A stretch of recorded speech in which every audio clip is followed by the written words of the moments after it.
A whole lot of thought about this thoughtlessness. Thoughtlessness, no mind, these kinds of terms have been propagated all over the place, and these terms have been badly misunderstood and made into all kinds of things, and people are striving how to stop my mind. It took millions of years of evolution to get a mind of this kind of capability, isn't it? Millions of years of tremendous amount of nature's work that today you have a mind of this kind of scope. And now you want to stop it. Why is it that you want to stop it?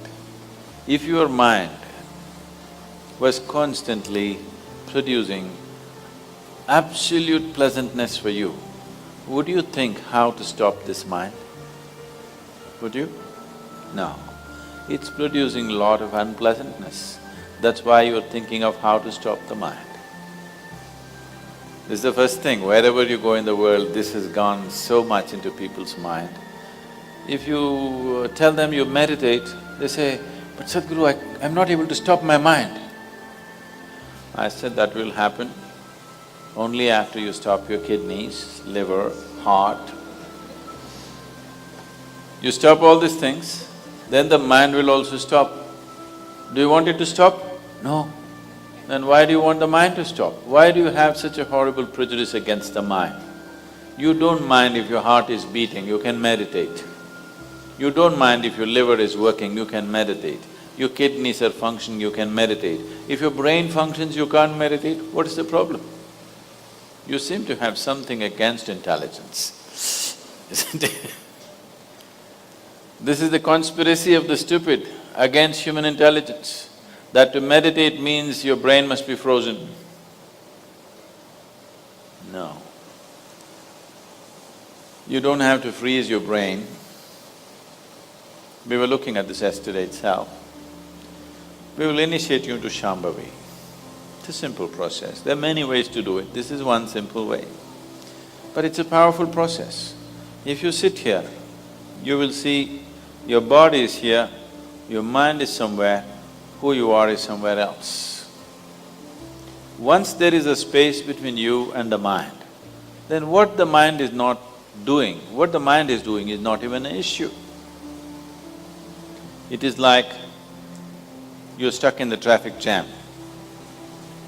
You're struggling through the traffic. That's one experience.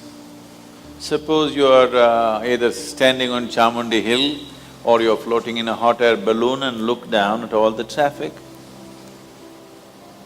Very peacefully, traffic. Why? There's a distance, isn't it? When you're in it, traffic is a different experience. From really high up there, sitting in a hot air balloon, you look down, you can't even hear the sounds. Looks wonderful, traffic, isn't it? Yes or no? Because there's a distance. So once there's a distance between you and your mind's activity, mind is not a problem. Mind is a miracle, it is not a problem. And anyway, if thoughts are going continuously, if you're having a mental diarrhea, obviously you ate some bad food, isn't it? Yes. If you're having a physical diarrhea, you ate some bad food, isn't it? If you're having a mental diarrhea, you are obviously consumed something wrong. What this wrong thing could be is, the moment you identify yourself with something that you're not, then you're finished. Your mind is a continuous runs. There is no other way. Do what you want, try as hard as you want, it is not going to stop. If you do not identify yourself with anything that you are not, you know how to be with everything, you know how to use everything, but you're not identified with it, then you will see if you sit here, simply mind will be like this. If you want to use it, you can use it, otherwise it'll be like this.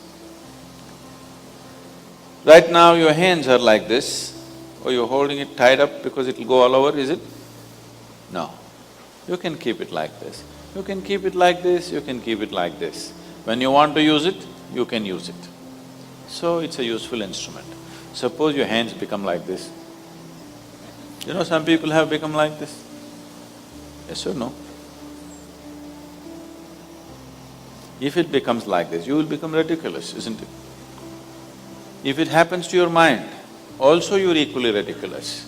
It is just that you are living in the comfort that nobody else can see it.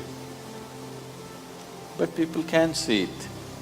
They watch you closely enough, they can see it, isn't it? And whether they can see it or not, that's not the point. The point is, the most important faculty of your life is out of control. Doesn't matter whether they can see it or not, that's not the issue. The issue is, the most important faculty in your life is out of control, doing its own rubbish all the time, not doing what you want it to do. So, if you have to be freed from this ailment, you should stop eating bad food.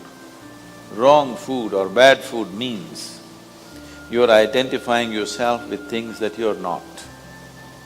If you sit here, if you're not identified with this and with this, then you will see everything is just fine.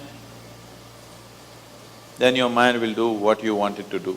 Otherwise, it will simply hang there, and that's how it should be.